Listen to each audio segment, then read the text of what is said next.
नमस्कार, म प्रतिमा चौधरी। नमस्कार, म कावेरी पौडेल। राति 8 बजेको जनता समाचारमा स्वागत छ। सबैभन्दा पहिले प्रमुख समाचार। नेपाल पत्रकार महासंघको नयाँ नेतृत्वका लागि मतदान। अध्यक्षमा विपुल पोखरेल र निर्मला शर्मा बीच कडा प्रतिस्पर्धा। शान्तिपूर्ण प्रदर्शनमा नेपालका सुरक्षा बलले अत्यधिक बल प्रयोग गरेको एमनेस्टी इन्टरनेशनलको प्रतिवेदन। अनुमति बिना गोप्य जानकारी लिने गरेको दाबी। नेपालमा कोरोना संक्रमणको दर दिनहुँ बढ्दै। एकै दिन 339 जनामा संक्रमण, थप 2 जनाको मृत्यु।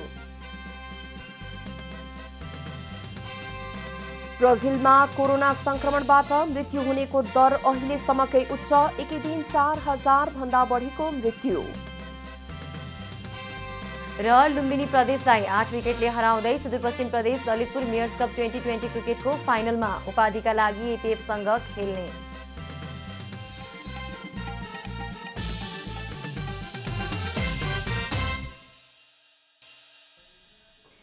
अब पुरा समाचार। नेपाल पत्रकार महासंघको नयाँ नेतृत्व चयनका लागि मतदान सम्पन्न भएको छ।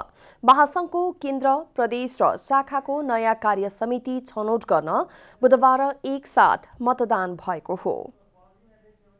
नेपाल पत्रकार महासंघको 26औं महाधिवेशनमा नयाँ नेतृत्व चयनका लागि एकैसाथ मतदान भएको छ। महासंघको केन्द्रीय समिति, प्रदेश समिति, जिल्ला शाखा र विभिन्न प्रतिष्ठान तथा एसोसिएटमा नयाँ नेतृत्वका लागि 13,000 बढी सदस्यले मतदान गरेका हुन्। महासंघको अध्यक्ष पदका लागि विपुल पोखरेल, निर्मला शर्मा र गजेन्द्र बुढाथोकीले उम्मेदवारी दिएका छन्। नयाँ कार्य समितिका उम्मेद्वारहरूले पत्रकारका हक हित र संकटमा सारथी बन्ने दाबी गरेका छन्। निर्वाचित भएपछि आम सञ्चार क्षेत्रको समस्या, पत्रकारिता जगतको हक हित, श्रमजीवी पत्रकार ऐन कार्यान्वयन भए नभएको यो विषयमा खबरदारी गरि नै रहनेछौँ। जहाँ जहाँ समस्या पर्छ संकटको सारथीको रूपमा नेपाल पत्रकार महासंघ हुनेछ।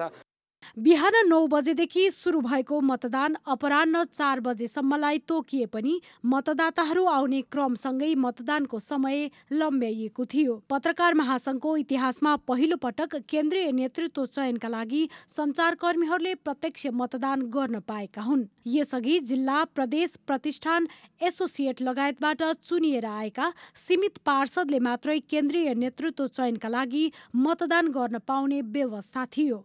केन्द्रीकृत निर्वाचन हुन्थ्यो भने अहिले एउटा साधारण सदस्यले केन्द्रीय स्तरको सभापतिलाई भोटिङ गर्न पाउँछ। त्यो भनेको सङ्घीय रूपान्तरण, मुलुक सङ्घीय रूपान्तरण गइसकेपछि पत्रकार महासंघले पनि आफ्नो संरचनालाई सुधार गरेर जनताले आफ्नो सदस्यले केन्द्रीय सभापतिसम्मलाई भोटिङ जुन गर्न पाउने अधिकार दिएको छ त्यो नै फरक हो। मतदानका लागि प्रदेशमा सदस्यता भएकाले सम्बन्धित प्रदेशका लागि तथा उपत्यका, एसोसिएट र प्रतिष्ठान सदस्यहरूले आफ्नो प्रदेशका उम्मेद्वारलाई मतदान गरेका छन्। त्यस्तै काठमाडौँको हकमा प्रज्ञा भवन कमलादीको केन्द्रबाट मतदान भएको छ भने एसोसिएट सदस्यहरूको दशरथ रङ्गशालामा र प्रतिष्ठान सदस्यहरूका लागि 19 केन्द्रमा मतदान भएको छ। क्यामेरामा साजन थापाका साथ रूपा घिमिरे, काठमाडौँ। देशको चौथो अङ्ग पत्रकारलाई स्वतन्त्र पेशाकर्मीका रूपमा लिइन्छ। तर नेपाल पत्रकार महासंघको चुनावमा देखिएको दृश्यले उनीहरू राजनीतिक दलका कार्यकर्ता जस्तै देखिएका छन्। दैनिक रूपमा समाचार सङ्कलन गरेर तपाईँ हामीलाई सूचना दिने व्यक्तिहरू दृश्यमा देखिरहेका छन्। अर्थात् उनीहरू देशका चौथो अङ्ग हुन्। पत्रकारिता उनीहरूको धर्म हो।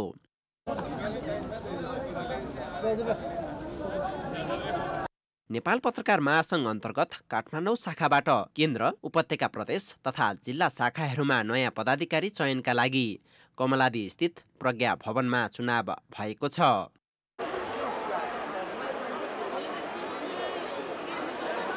देशको चौथो अङ्ग अलि धेरै बौद्धिक हुने अपेक्षा हुन्छ। राजनीतिक पार्टीमा मोह राख्दैनन्। तर चुनावी नारा र दृश्य हेर्दा लाग्छ यो पत्रकारको चुनाव होइन, राजनीतिक पार्टीको चुनाव हो।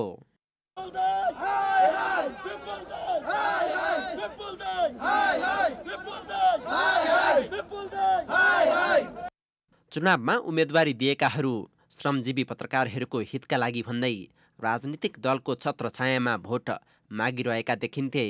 मुख्य गरी काङ्ग्रेस लगायतका पार्टीका तर्फबाट विपुल पोखरेलको नेतृत्व र नेकपा एमाले भित्र प्रधानमन्त्री केपी शर्मा ओली समर्थकबाट निर्मला शर्मा चुनावी मैदानमा आएका हुन्। राजनीतिक पार्टीको खोलमा प्यानल नै खडा हुनु पत्रकारिताको मर्यादाभित्र पर्दैन। स्वतन्त्र रूपमा उठ्नुभएका अध्यक्षका उम्मेद्वार गजेन्द्र बुढाथोकी नैतिक रूपमा आफ्नो जित भएको बताउनुहुन्छ। पत्रकार महासङ्घको सदस्य नबन्नुभएका साथीहरूले अब डिमार्केसन गर्ने बेला आइसक्यो, सीमा रेखा कोर्ने बेला आइसक्यो। तपाईँ राजनीतिक दलको कार्यकर्ता बन्ने कि पत्रकार बन्ने? तपाईँको परिचय पत्रकार हो कि राजनीतिक दलको कार्यकर्ता हो? तपाईँ यदि पत्रकार हो भने राजनीतिक दलको झन्डा बोकेर तपाईँ अमुक राजनीतिक दलको झन्डा बोकेर स्थानीय निर्वाचनमा उच्च निर्वाचनमा तपाईँ उठ्न जाने कि नजाने? त्यसो हो भने तपाईँ कृपया पत्रकारिता छोडिदिनुहोस्। तपाईँको लागि पत्रकारिता होइन, पत्रकारिता हामी जस्तो पेसागत पत्रकारका लागि हो। अघिल्ला चुनावमा स्वतन्त्र रूपले उठेका उम्मेद्वार भन्दा प्यानलमा उठेका उम्मेद्वारले नै जितेको तथ्याङ्क छ। यसपटकको चुनावमा पनि त्यही नतिजा नआउला भन्न सकिन्न। त्यसका लागि शुद्धिकरण आवश्यक रहेको पत्रकारहरू बताउँछन्। म कसरी विश्लेषण गर्छु भने पोलिटिक्स शुद्ध हुँदा राजनीतिक भागभन्डा भनेर पनि त्यसले असर पार्दैन। पोलिटिक्स विद्रूप हुँदा के हुन्छ भने स्वतन्त्र पत्रकारिताको अस्तित्व खतरामा पर्छ र प्रोफेसनलिजम पनि खतरामा पर्ने देखेर पत्रकारहरू पनि अन्ततः राज्य र तिनै राजनीतिक अङ्गहरूको तिनै नेताहरूको समाचार बाँड्ने पत्रकारहरू अन्ततः तिनै नेताहरूको शरणमा परेर आफ्नो राजनीतिक अस्तित्वमै आफ्नो प्रोफेसनलिजम जोगाउन बाध्य भएका हुन् कि भन्ने देखिन्छ। हो, देश जनता र संविधानको मर्मलाई पत्रकारहरूले पनि ख्याल गर्नुपर्छ। राजनीतिक दलको स्वार्थभन्दा माथि उठेर पत्रकारहरूले आवाजविहीनहरूको आवाज बन्न सक्नुपर्छ। मर्यादित पत्रकारिताका लागि नयाँ नेतृत्वले ध्यान दिनुपर्छ। त्यस्तै श्रमजीवीको हकका लागि निरन्तर आवाज उठाउनु पर्ने देखिन्छ। क्यामेरामा साजन थापाका साथ ऋषि खतिवडा, काठमाडौँ। एमनेस्टी इन्टरनेसनलले नेपालका सुरक्षा बलले शान्तिपूर्ण प्रदर्शन भएका ठाउँमा अत्यधिक बल प्रयोग गर्ने गरेको प्रतिवेदन सार्वजनिक गरेको छ। नेपाल सरकारले नेपाल विशेष सेवा विधेयक मार्फत न्यायिक अनुमति बिना व्यक्तिको गोप्य जानकारी लिने व्यवस्था गर्न एमनेस्टीले जनाएको छ। एमनेस्टी इन्टरनेसनलले बुधबार सन् 2020-21 को प्रतिवेदन सार्वजनिक गर्दै नेपालमा हुँदै आएका शान्तिपूर्ण प्रदर्शनका प्रदर्शनकारी तथा अधिकारी कर्मीहरूमाथि सुरक्षा बलले अत्याधिक बल प्रयोग गरी हिरासतमा लिने काम गर्दै आएको बताएको छ। प्रतिवेदनमा नेपाल सरकारले नेपाल विशेष सेवा विधेयक मार्फत न्यायिक अनुमति बिना व्यक्तिको गोप्य जानकारी लिने व्यवस्था गर्न खोजेको उल्लेख गरेको छ। सूचना तथा सञ्चार मन्त्रालयले पर्याप्त कानूनी सुरक्षा बिना नै अधिकारीहरूलाई व्यक्ति तथा संस्थामाथि निगरानी गर्ने, सूचना संकलन र अभिलेख गर्ने गरी फराकिलो अधिकार दिने प्रावधान सहितको दूरसञ्चार सम्बन्धी विधेयक मस्यौदा तयार पारेको विषय पनि प्रतिवेदनमा उल्लेख गरिएको छ। सरकारले प्रस्ताव गरेको आम सञ्चार विधेयक, मिडिया काउन्सिल विधेयक र सूचना सम्बन्धी विधेयकमा संशोधन नभए नागरिकको अभिव्यक्ति स्वतन्त्रता घट्ने उल्लेख गरिएको छ। यस्तै पत्रकार लगायत दर्जनौं व्यक्तिहरूलाई गलत सूचना फैलाएको वा कोभिड-19 महामारीका सन्दर्भमा सरकारको आलोचना गरेकोमा पक्राउ गरेको र 30 वटा भन्दा धेरै वेबसाइट बन्द गरिएको पनि प्रतिवेदनमा उल्लेख छ। सत्तारूढ दलले द्वन्द्वकालीन अपराधमा संलग्न भएकाहरूलाई पूर्ण र स्वतन्त्र अनुसन्धान बिना शक्तिशाली पदहरूमा नियुक्ति गर्ने कार्य जारी राखेको पनि प्रतिवेदनमा उल्लेख छ। अक्टोबरमा राष्ट्रिय मानवाधिकार आयोगले 286 जना आरोपित पीडक व्यक्तिहरूको नाम सार्वजनिक गरेको भए पनि सरकारले कारबाही नगरेको पनि उल्लेख छ। वैदेशिक रोजगार कल्याणकारी कोषको माध्यमबाट आप्रवासी श्रमिकहरूको संरक्षण र सुलभ स्वदेश फिर्ती प्रक्रिया सुनिश्चित गर्न सरकार असफल भएको पनि प्रतिवेदनमा उल्लेख छ। जेठमा कैलाली जिल्लाको क्वारेन्टिन सुविधा स्थलमा बसेकी एकजना आप्रवासी महिला बलात्कृत भएको घटनालाई पनि प्रतिवेदनमा समावेश गरिएको छ। जुलाईमा अग्रिम सूचना नदिकनै चितवन निकुञ्जका अधिकारीहरूले 2 वटा घरमा आगो लगाउँदै र हात्ती प्रयोग गरी अन्य 8 वटा घर ध्वस्त पार्दै आदिवासी जनजाति 10 चेपाङ परिवारलाई जबरजस्ती निष्कासन गरेको र देशैभरि अनौपचारिक रूपमा बसोबास गर्नेहरूलाई जबरजस्ती निष्कासन गरेको पनि उल्लेख गरिएको छ। नेपाल प्रहरीमा 2100 भन्दा धेरै बलात्कार र यौन हिंसाका घटनाहरूका बारेमा उजुरी परेको र त्यसका पीडितहरू बालबालिका र दलितहरू रहेको उल्लेख गरिएको छ। उपप्रधानमन्त्री ईश्वर पोखरेलले निजामती प्रशासन झिङ्गो टसाई सोचबाट मुक्त हुन नसकेको टिप्पणी गर्नुभएको छ। बुधबार सिंहदरबारमा आयोजित नेपाल सरकारका सचिवहरूबीच निजामती सेवाका विविध पक्ष सम्बन्धी अन्तर्क्रिया कार्यक्रममा उपप्रधानमन्त्री पोखरेलले निजामती प्रशासनमा झिङ्गो टसाई सोच प्रमुख समस्याको रूपमा रहेको बताउनु भएको हो। समयको गतिसँगै निजामती प्रशासन परिवर्तन हुन नसकेको पनि उहाँले बताउनुभयो। कर्मचारी तन्त्र आफैमा हुँदाहुँदै पनि जनताको विश्वास जित्न नसकेको पनि उपप्रधानमन्त्री पोखरेलले बताउनुभयो। म्याक्स वेबरको वेबेरियन मोडलको कर्मचारी तन्त्रका सकारात्मक पक्षलाई ग्रहण गर्दै पनि कर्मचारी तन्त्रका नकारात्मक पक्षलाई हटाउन नसकिएको पनि उपप्रधानमन्त्री पोखरेलले बताउनुभयो। रहेको एउटा प्रमुख समस्या हो सोचमा सकारात्मक परिवर्तनको अभाव। निजामती प्रशासन अझैसम्म, माफ गर्नुहोला म एउटा शब्द प्रयोग गर्न चाहन्छु, झिङ्गे टसाई सोचबाट मुक्त हुन सकेको छैन। यसलाई विरासतमा पाएको भन्ने गरिए तापनि समयको गतिसँग प्रशासन परिवर्तन हुन नसकेको रूपमा यसलाई बुझ्नु पर्दछ भन्ने म यहाँहरू समक्ष राख्न चाहन्छु। कार्यक्रममा मुख्य सचिव शंकरदास बैरागीले कर्मचारीको व्यवहार, कार्यशैली, आचरण र जीवनशैलीद्वारा निजामती सेवाप्रतिको धारणा सकारात्मक बनाउन सकिने बताउनुभयो। कर्मचारीप्रतिको नकारात्मक दृष्टिकोण बदल्नु निजामती प्रशासनको मुख्य चुनौती भएको पनि बताउनुभयो। निजामती सेवाप्रति आम धारणा त्यति सकारात्मक छैन। यसलाई सकारात्मक बनाउने काम हाम्रो हो। निजामती सेवालाई राम्रो बनाउने दायित्व पनि हाम्रै हो। हामीले आफ्नो व्यवहार, कार्यशैली, आचरण र जीवनशैलीद्वारा निजामती सेवाप्रतिको धारणा सकारात्मक बनाउने हो। अनुशासित, मर्यादित रूपमा कर्तव्यनिष्ठ भई निष्पक्ष र पारदर्शी ढङ्गले बिना ढिलासुस्ती काम सम्पादन गर्न सके यो उद्देश्य प्राप्त गर्न सकिन्छ भन्ने मेरो विश्वास छ। देशको विकासका लागि नीति तथा कार्यक्रम कार्यान्वयन गर्ने निजी, सामुदायिक र अन्य क्षेत्रसँग समन्वय गर्न निजामती सेवा तयार रहनुपर्ने पनि उहाँले बताउनुभयो। नेपाली कांग्रेसका सभापति शेरबहादुर देउवालले नेता नवीन्द्रनाथ जोशीको निधनले पार्टीको नेतृत्व गर्न सक्ने क्षमता भएको नेता गुमाएको बताउनु भएको छ। स्वर्गीय नवीन्द्रनाथ जोशीको निधन भएको 13औं दिनको पुण्यतिथिमा पार्टी कार्यालय सानेपामा आयोजित श्रद्धाञ्जली सभामा सभापति देउवालले स्वर्गीय जोशीले पार्टी र सरकारमा मन्त्री हुँदा गरेको काम उदाहरणीय रहेको बताउनुभयो। उहाँले चाहिँ यति काम गर्नुभएको छ, मन्त्री भएर बिरलै मान्छेहरू त्यस्तो काम गर्न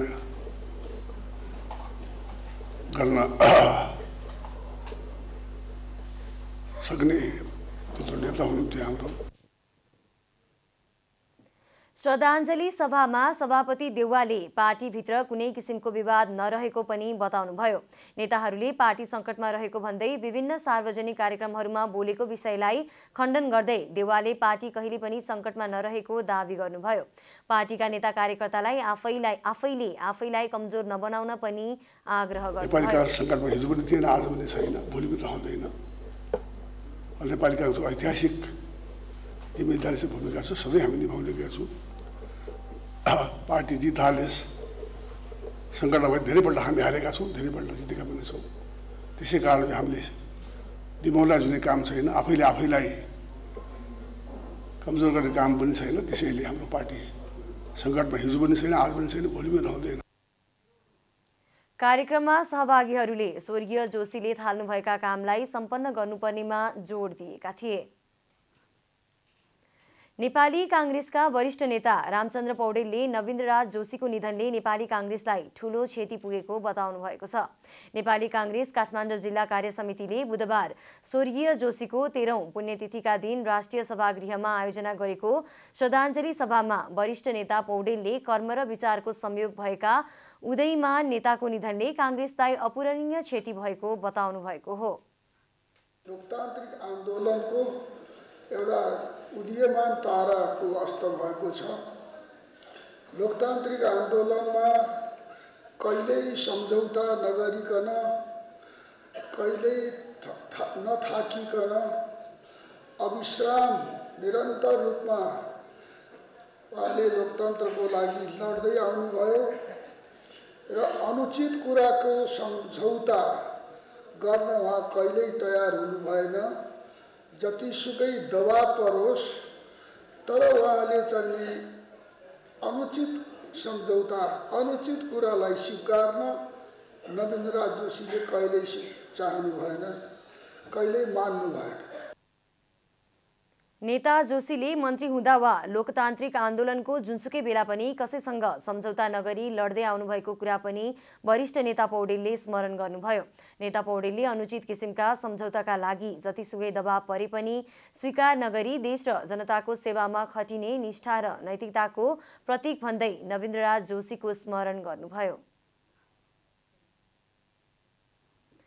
गण्डकी प्रदेश सरकारबाट नेकपा माओवादी केन्द्र बाहिरिएको छ। गण्डकी प्रदेश सरकारमा माओवादीको तर्फबाट प्रतिनिधित्व गर्दै आएका मन्त्रीद्वय हरिबहादुर चुमान र लेखबहादुर थापाले बुधबार मुख्यमन्त्री पृथ्वी सुब्बा गुरुङ समक्ष राजीनामा बुझाएका छन्। चुमान आन्तरिक मामिला तथा कानुन मन्त्री हुनुहुन्थ्यो भने थापाले कृषि मन्त्रीको जिम्मेवारी सम्हाल्दै आउनुभएको थियो। राजीनामा पत्र बुझाउँदै माओवादी केन्द्रका गण्डकी प्रदेश सभा संसदीय दलका नेता समेत रहनुभएका चुमानले फेरि कार्यको बाटो खुलोस् भन्ने आफ्नो चाहना रहेको बताउनुभयो। उहाँले आफूहरूको निर्णयले नभई केन्द्रको निर्देशनमा राजीनामा बुझाएको पनि जानकारी दिनुभयो। जवाफमा मुख्यमन्त्री गुरुङले प्रदेश सरकारमा रहँदा राम्रो सहकार्य भएको भन्दै माओवादी पार्टीबाट मन्त्री बन्नुभएका चुमान र थापा दुवैजनाले राम्रो काम गरेको बताउनुभयो। गण्डकी प्रदेश सरकारबाट माओवादी बाहिरिए पनि संसदको अङ्कगणितमा मुख्यमन्त्री गुरुङ बहुमतमै देखिनु भएको छ। माओवादी सरकारबाट बाहिरिए पनि समर्थन भने फिर्ता गरिसकेको छैन। प्रदेश सभामा रहेका 60 जना सांसद मध्ये एमालेका 28 जना सांसद छन्। पछिल्लो 24 घण्टामा नेपालमा 339 जनामा कोरोना भाइरसको संक्रमण पुष्टि भएको छ। 4100 जनाको पीसीआर परीक्षण गर्दा 298 जना र 1040 जनाको एन्टिजेन परीक्षण गर्दा 41 जनामा संक्रमण पुष्टि भएको स्वास्थ्य तथा जनसंख्या मन्त्रालयले जनाएको छ। संक्रमण पुष्टि भएका मध्ये भक्तपुरका 5, ललितपुरका 26 र काठमाडौँका 132 गरी उपत्यकाका 163 जना रहेका छन्। पछिल्लो 24 घण्टामा 74 जना संक्रमण मुक्त भएको स्वास्थ्य तथा जनसंख्या मन्त्रालयले जनाएको छ। हाल देशभर 2201 जना सक्रिय संक्रमित रहेको मन्त्रालयले जनाएको छ। सरकारले रात्रिकालीन व्यवसाय तथा रेस्टुरेन्टहरू राति 9 बजेपछि बन्द गर्न आग्रह गरेको छ। कोरोना संक्रमण नियन्त्रणका लागि जनस्वास्थ्य मापदण्डको उल्लङ्घन र कोरोनाको बेलायत भेरिएन्टको बढ्दो दरलाई मध्यनजर गर्दै स्वास्थ्य तथा जनसंख्या मन्त्रालयले रात्रिकालीन व्यवसाय कडाइका साथ बन्द गराउन आग्रह गरेको हो। मन्त्रालयका सहप्रवक्ता डाक्टर समीर कुमार अधिकारीले बुधबार सूचना जारी गर्दै संक्रामक रोग ऐन बमोजिम कारबाही गर्ने गरी घर बाहिर र सार्वजनिक स्थानमा मास्कको प्रयोगलाई अनिवार्य गराउन पनि सबै जिल्ला प्रशासन कार्यालयलाई आग्रह गरेको छ। यसैगरी कोरोना संक्रमितको पहिचान गर्न कन्ट्याक्ट ट्रेसिङ बढाउन र एन्टिजेन तथा आवश्यकता अनुसार पीसीआर परीक्षण बढाउन पनि मन्त्रालयले आग्रह गरेको छ। यसैगरी ठूला शहरमा 500 भन्दा बढी र साना शहरमा 100 भन्दा बढी सक्रिय संक्रमित देखिएमा ती स्थानमा आवागमनमा कडाई गर्न पनि मन्त्रालयले सम्बन्धित निकायलाई आग्रह गरेको छ। विदेशबाट आउने विभिन्न टोली वा भ्रमण दलका सदस्यहरूको संख्या तथा क्वारेन्टिनका नियममा पनि कडाई गर्न मन्त्रालयको आग्रह छ। मन्त्रालयले काठमाडौँ, पोखरा लगायत ठूला शहरहरूमा विद्यालय जाने उमेर समूहका पनि कोरोना संक्रमण बढ्दो रहेकाले शैक्षिक संस्थाहरूमा पनि उच्च सतर्कता अपनाउन आग्रह गरेको छ। यस्तै बढी भिडभाड हुने स्थान शपिङ मल, सिनेमा हल, नाचघर, health club, swimming pool, party palace, मन्दिर लगायत क्षेत्रमा उच्च स्वास्थ्य सुरक्षा सावधानी अपनाउन आग्रह गरेको छ।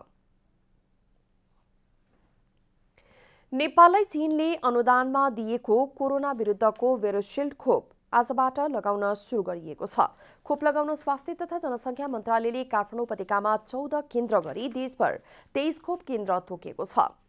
उपत्यका बाहिर भने रसुवा, सिन्धुपाल्चोक, काभ्रे र नुवाकोट जिल्लामा मात्र खोप केन्द्र तोकिएको छ। मन्त्रालयले उपत्यकामा परोपकार प्रसूति गृह तथा स्त्री रोग अस्पताल, वीर अस्पताल, निजामती कर्मचारी सिभिल अस्पताल, सरुवा रोग अस्पताल टेकु, राष्ट्रिय आयुर्वेद अनुसन्धान तथा तालिम केन्द्र, नेपाल मेडिकल कलेज अत्तरखेल र काठमाडौँ मेडिकल कलेज सिनामङ्गललाई खोप केन्द्र तोकेको छ। यस्तै शहीद गङ्गालाल राष्ट्रिय हृदय रोग केन्द्र, त्रिवी शिक्षण अस्पताल, वीरेन्द्र अस्पताल छाउनी, नेपाल सशस्त्र प्रहरी अस्पताल, नेपाल प्रहरी अस्पताल, Om hospital and research centre र क्षेत्रपाटी निःशुल्क चिकित्सालय पनि कोभिड-19 विरुद्धको खोप केन्द्र तोकिएको छ। 18 देखि 59 वर्षसम्मका चीनमा अध्ययनरत विद्यार्थी, चीन जान तयार भएका विद्यार्थी, चीनबाट सामान ल्याई व्यापार व्यवसाय गर्ने व्यक्ति, कर्मचारी, पर्यटन व्यवसायीलाई र अत्यावश्यक सेवामा कार्यरत व्यक्तिलाई मुख्य प्राथमिकतामा राखिएको छ। यसअघि नेपालले भारतबाट अनुदानमा ल्याएको कोभिसिल्ड खोप अभियान अन्तर्गत लगाएको थियो।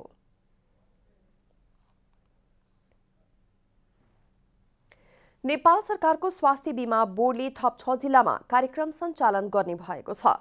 5औं स्वास्थ्य बीमा दिवसको अवसरमा बुधबार काठमाडौँमा आयोजित कार्यक्रममा सरकारले थप 6 वटा जिल्लाहरूमा स्वास्थ्य बीमा कार्यक्रम सञ्चालन गर्ने घोषणा गरेको हो।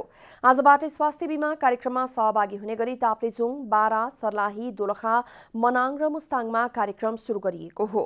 स्वास्थ्य बीमा सेवालाई नेपाल सरकारले सञ्चालनमा ल्याएको नागरिक एपमा पनि समावेश गरिएको छ। कार्यक्रम शुभारम्भ गर्दै स्वास्थ्य तथा जनसङ्ख्या मन्त्री हृदय त्रिपाठीले स्वास्थ्य बीमा कार्यक्रमलाई नेपाल सरकारले धेरै नै महत्त्व दिएको बताउनु भएको छ। यसबाट हामी पछाडि फर्किन सक्दैनौं। यसलाई सफलतापूर्वक अगाडि बढाउनै पर्छ, अरु विकल्प छैन। अब अगाडि सफलतापूर्वक बढाउँदाखेरि देखिने चुनौती, सम्भावना र प्रयासहरू के हुन्छन् त्यसलाई मध्यनजर गरेर बोर्डका साथीहरू, यसमा सरिक भएका साथीहरूले सबैले सोच्नुपर्छ। मन्त्री त्रिपाठीले स्वास्थ्य बीमामा सहभागी भएका बिमितहरूको सेवा सुविधामा हेलचेक्राइ नगर्न सचेत गराउनुभयो। स्वास्थ्य बीमाका बिमितहरूलाई दिइने सेवा सुविधालाई बोझको रूपमा नहेर्न उहाँले चेतावनी दिनुभयो। तपाईले बीमामा बिमितको लागि मात्रै तपाईले मेसिन थप्ने हैन नि, अस्पताललाई सुदृढ गर्ने त सधैँ अरूको लागि पनि त हो नि। यसलाई थप बोझको रूपमा बनाउने प्रयत्न सेवाग्राही संस्था अस्पतालहरूले कृपया नगर्नुहोस्। नेपाल सरकारले 2072 चैत्र 25 देखि स्वास्थ्य बीमा कार्यक्रम सुरु गरेको हो। पहिलो कार्यक्रम कैलाली जिल्लाबाट सुरु गरिएको थियो। थप 6 जिल्लामा विस्तार भएसँगै स्वास्थ्य बीमा कार्यक्रम आजबाट 75 वटा जिल्लामै लागू भएको छ। यो कार्यक्रममा सहभागी भएका बिमितहरूले औषधि र उपचार सेवामा सहुलियत पाउनेछन्। दुर्गम जिल्लाका सांसदहरूले घाम नलागेसम्म मोबाइलमा टावर नआउने भन्दै नेपाल टेलिकमको सेवाप्रति गुनासो गरेका छन्। सेवा बिग्रिएर खबर गर्दा पनि टेलिकमले बेवास्ता गरेको सांसदहरूको भनाइ छ।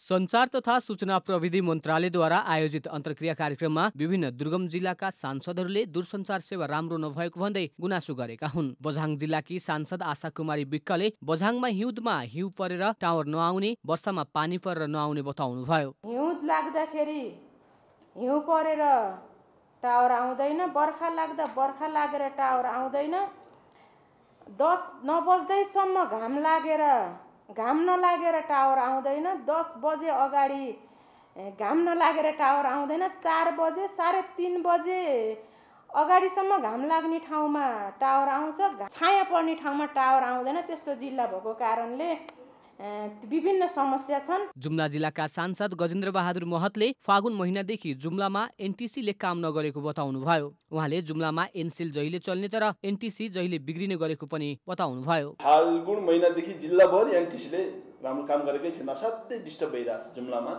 कुराकानी गर्न धेरै गाह्रो भइरहेछ है।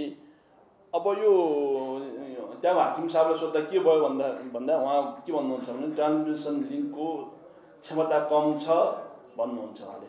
अछाम जिल्लामा 10 वटा स्थानीय तह रहेको र केही स्थानीय तहमा अहिलेसम्म मोबाइल सेवा नपुगेको अछाम जिल्लाका सांसद रामबहादुर विष्टको गुनासो छ। बिनाई नगरपालिकाको सबै वडामा अनि मोबाइल चल्दैन, अनि 1-2 वडामा अनि दैलेखबाटको टावरले अलिकति काम गर्छ, कहिलेकाहीँ पानी भरे बन्द हुन्छ, अनि हावाहुरी लागे बन्द हुने, जता जता घाम लागेको छ, जहाँ उचा डाँडा छ त्यहीँ गएर मोबाइल गर्नुपर्ने अवस्था पनि छ। अब यो कसरी हुन्छ यसलाई हेर्नु पर्यो। कर्णाली प्रदेशमा अहिलेसम्म नेपाल टेलिकमको प्रादेशिक कार्यालय नभएकाले समस्या पर्दा गुनासो गर्ने ठाउँ नै नपाएको कालीकोट जिल्लाका सांसद दुर्गा बहादुर रावतले बताउनुभयो। प्रदेश स्तरमा पनि अफिस छैन।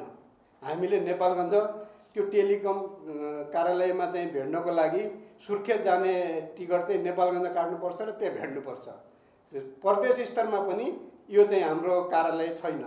त्यहाँको चाहिँ तालुकी अड्डा चाहिँ हामीले अर्को प्रदेशमा चाहिँ जानुपर्ने भएको छ। यसको पनि व्यवस्था छिटो होस्। मुगु जिल्लाका सांसद मोहन बानियाले दुर्गम जिल्ला अन्य कुराले मात्रै पछाडि परेको नभई संचार क्षेत्रमा पनि दुर्गम रहेको बताउनुभयो। दुर्गम जिल्लाहरू जुन भौगोलिक दृष्टिकोणले चाहिँ अत्यन्तै कठिन छन्, एउटा वडाको एउटा गाउँपालिकाको चाहिँ एउटा वडाका गाउँ बस्तीहरूमा एउटा गाउँमा चाहिँ टेलिफोन लाग्छ, अर्को गाउँमा टेलिफोन लाग्दैन। यो समस्या छ। सबैभन्दा चाहिँ दुर्गम ठाउँ हरेक हिसाबले चाहिँ दुर्गम भएको छ। यो संसार चाहिँ उसमा पनि दुर्गम लाई चाहिँ ठुलो मर्का परेको छ। दैलेख जिल्लाकी सांसद पार्वती कुमारी विसुङखेले दैलेख जिल्लामा कम्प्युटर र इन्टरनेटको कहिल्यै भेट नहुने भन्दै व्यङ्ग गर्नुभयो। हाम्रो त समस्या के छ त भन्दाखेरि कम्प्युटर र इमेल इन्टरनेटको कहिल्यै भेट हुँदैन। त्यहाँ जहिले पनि झगडा परेको छ। त्यो झगडा परेको गोली बारा आवाज छ, पानी बारा आवाज छ। कार्यक्रममा सञ्चार तथा सूचना प्रविधि मन्त्री पार्वत गुरुङले कर्णाली र सुदूरपश्चिम प्रदेशमा पूर्ण रूपमा टेलिकमको सेवा नपुर्याउँदासम्म अन्य नयाँ कार्यक्रम र योजना नबनाउने प्रतिबद्धता जनाउनुभयो। दूरसञ्चार सेवाकोमा अब कर्णाली क्षेत्र सुदूरपश्चिम क्षेत्रमा कस्तो रणनीति लिएर जाने भन्ने कुरोको कार्यक्रम चाहिँ बन्छ। अन्यथा कुनै पनि मन्त्रालयको अरू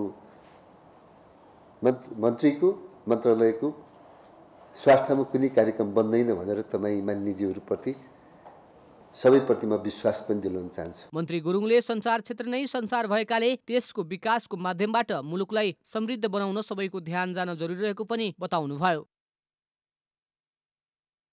नेपाली सेनाले अवकाश प्राप्त सैनिक र तिनका आश्रित परिवारलाई प्रदान गर्दै आएको कल्याणकारी कार्यक्रम विस्तार गर्ने भएको छ। नेपाली सेना कल्याणकारी बोर्डले अवकाश प्राप्त सैनिक र तिनका परिवारजनलाई शिक्षा, स्वास्थ्य, स्वरोजगार र समृद्धिका क्षेत्रमा सहयोग विस्तार गर्न लागेको हो। काठमाडौँमा बुधबार सुरु भएको नेपाली सेना भूतपूर्व सैनिक सम्मेलन 2077 का अवसरमा प्रधान सेनापति पूर्णचन्द्र थापाले सैनिक कल्याणकारी कोषमा हालसम्म 58 अर्ब रुपियाँ सङ्कलन भएको जानकारी दिनुभयो। यसबाट प्राप्त हुने रकमले अवकाश प्राप्त सैनिक र तिनका आश्रित परिवारको हित गरिने बताउँदै प्रधान सेनापति थापाले पूर्व सैनिकलाई रोजगारीका लागि विदेशमा भौतारिन नपर्ने अवस्था सिर्जना गरिने बताउनुभयो। सैनिक कल्याणकारी कोषको रकम 2077 साल फागुन मसान्तसम्ममा रु 58 अर्ब नागिसकेको छ। यो रकम अभिवृद्धि हुनुमा प्रत्यक्ष रूपमा बहालवाला र अवकाश प्राप्त सकल दर्जाहरूको उत्कृष्ट योगदान रहेको तथ्य समेत म यसै अवसरमा स्मरण गराउन चाहन्छु। नेपाली सेनाले लिएको कल्याणकारी सोच अनुसार कोषले अवकाश प्राप्त सैनिक र तिनका परिवारको शिक्षा, स्वास्थ्य, स्वरोजगार, कृषि, पशुपालन, उद्योगमा सहयोग गर्ने प्रधान सेनापति थापाले स्पष्ट पार्नुभयो। साथै कोषको रकमबाट सहयोग प्राप्त गर्दै आएका आश्रित परिवारको सहयोग रकम पनि वृद्धि गरिने उहाँले जानकारी दिनुभयो। कल्याणकारी सुविधाहरूलाई विकेन्द्रित, परिणाममुखी र आत्मनिर्भर बनाउँदै बहालवाला तथा अवकाश प्राप्त सैनिक तथा तिनका आश्रित परिवारहरूको बृहत्तर हित र सुनिश्चित भविष्यको निमित्त जीवन स्तरमा सुधार ल्याउन शिक्षा, स्वास्थ्य, सिप तथा स्वरोजगार तथा सुविधा र सहुलियत समेत गरी 4 सको आधार स्तम्भमा आधारित कल्याणकारी कार्यक्रमहरू कार्यान्वयनको चरणमा रहेका छन्। उपत्यका प्रीतनाले आयोजना गरेको सम्मेलनमा अवकाश प्राप्त सैनिक पदाधिकारीहरूले कल्याणकारी सहयोग वृद्धि गर्न लागेकोमा सैनिक नेतृत्वको प्रशंसा गरेका थिए। अवकाश प्राप्त सैनिक एवं परिवारजनहरूका हित एवं कल्याणको निमित्त नेपाली सेनाको नेतृत्व वर्गबाट समयका विभिन्न कालखण्डमा लिइएका पहलकदमीहरू प्रशंसनीय रहेका छन्। कल्याणकारी योजनाको प्रतिफल हिताधिकारीहरूले निरन्तर पाइ नै राखेको कुरा यहाँहरू समक्ष राख्न चाहन्छु।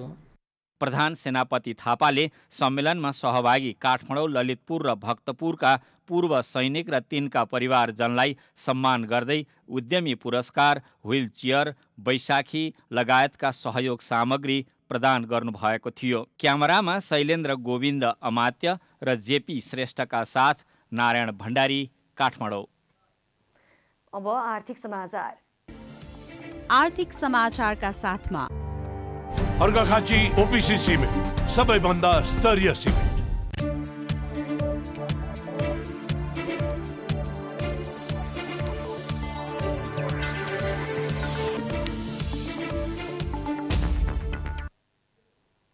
अर्थमन्त्री विष्णु पौडेलले अहिलेको अवस्थामा मन खुलाएर बजेट निर्माण गर्न नसकिने बताउनु भएको छ। बुधबार नेकपा एमाले निकट विद्यार्थी संगठन अनेरा सोभियुको ज्ञापन पत्र बुझ्दै अर्थमन्त्री पौडेलले यसपटक मन खुलाएर बजेट निर्माण गर्न नसकिने बताउनु भएको हो। कोभिडका कारण सृजित समस्या र बजेटको स्रोतको सीमितताका कारण बजेट निर्माण गर्दा खुम्चिनुपर्ने अवस्था रहेको बताउनुभयो। उहाँले बजेटमा समावेश गर्नुपर्ने विषयमा अनेरा सोभियुले दिएको सुझाव अत्यन्तै महत्त्वपूर्ण भए पनि बजेटको स्रोत हेरेर निर्माण गर्नुपर्दा समस्या रहेको बताउनुभयो। कोभिडका कारण खुम्चिएको राजस्व, अन्तर्राष्ट्रिय सहयोग परिचालन र आन्तरिक ऋणको परिधिभित्रै रहेर बजेटको स्रोत निर्माण गरिने पनि प्रश्न पार्नुभयो। आन्तरिक राजस्व, अन्तर्राष्ट्रिय सहयोग ऋण र आन्तरिक ऋण यो सबै गर्दाखेरिमा पनि हामीले चाहिँ मन फुकाएर खुट्टा भनौँ न एकदम चाहिँ हात फैलाएर, हात खुट्टा फैलाएर, पखेटा फैलाएर बजेट निर्माण गर्न चाहिँ सम्भव नहुने त्यस प्रकारको परिस्थितिमा हामी छौँ। अनेरा सोभियुका अध्यक्ष ऐन महर सहितका विद्यार्थी नेताहरूले आगामी बजेटमा शिक्षा क्षेत्रका लागि कम्तीमा 20% बजेट छुट्याउन माग गरेका छन्। शैक्षिक प्रमाणपत्रको आधारमा शैक्षिक र व्यावसायिक ऋण उपलब्ध गराउने विगतको घोषणालाई सहज र प्रभावकारी ढङ्गले कार्यान्वयनमा लैजान र बैंकका प्रत्येक शाखाले न्यूनतम 20 जना विद्यार्थीलाई प्रमाणपत्र धितोमा ऋण उपलब्ध गराउने व्यवस्था गर्न माग गरेका छन्। यस्तै सरकारी सेवा सुविधा र जागिरमा रहनेका छोराछोरीलाई अनिवार्य सामुदायिक सरकारी विद्यालयमा भर्ना गर्ने प्रबन्ध मिलाउन पनि अनेरा सोभियुले माग गरेका छन्। अब खेलकुद समाचार।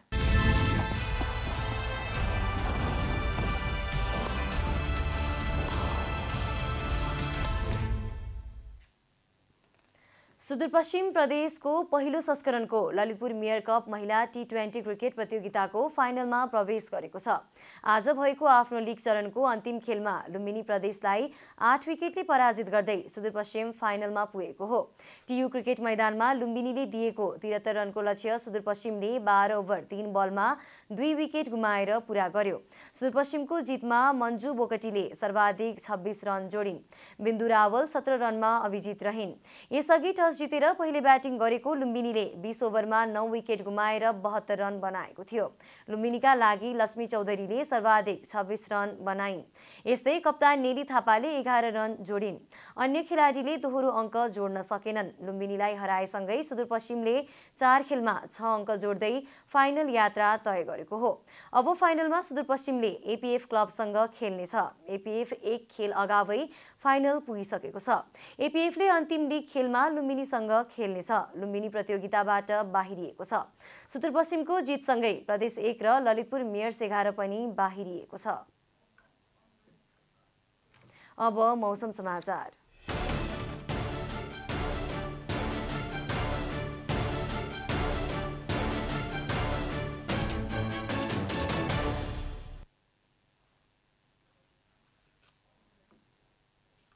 आज दिउँसो देशका पहाडी भूभागमा आंशिकदेखि सामान्य बदली रही बाँकी भूभागमा मौसम आंशिक बदली रह्यो।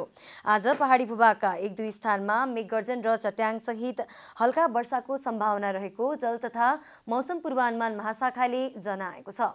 अब देशभरका विभिन्न स्थानका मौसम सम्बन्धी थप विवरण।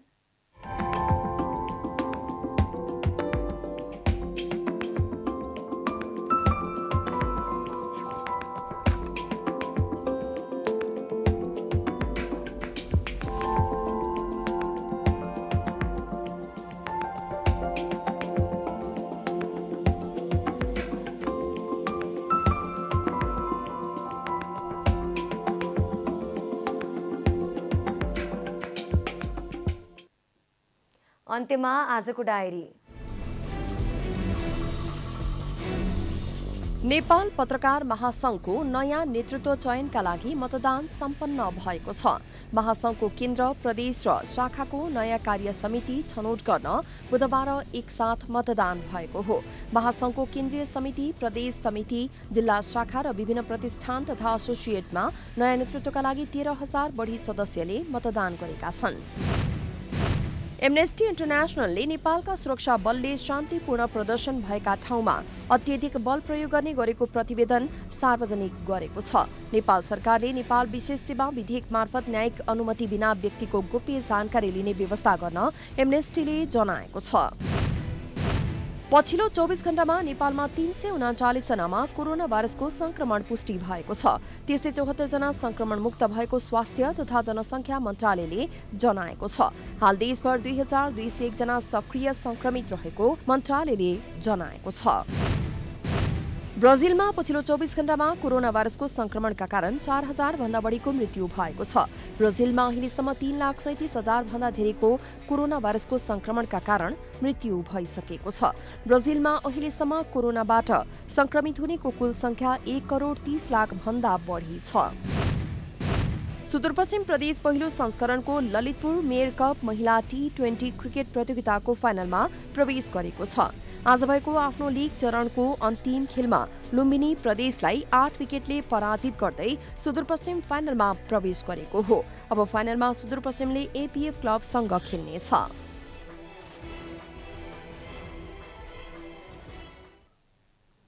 जनता समाचार अहिलेलाई यति नै। जनताद्वारा जनताका लागि प्रसारित जनता टेलिभिजनका कार्यक्रमहरू युट्युब, ट्विटर, फेसबुक र हाम्रो वेबसाइट जनतासमाचार.com मा पनि पढ्न र हेर्न सक्नुहुनेछ। सूचनामा तपाईको सहभागिता, समयमा समाचार हाम्रो प्रतिबद्धता। कोरोना भाइरसको संक्रमणबाट बस्न नियमित रूपमा साबुन पानीले मिचिमिची हात धौँ, भिडभाडबाट टाढै रहौं। नमस्कार।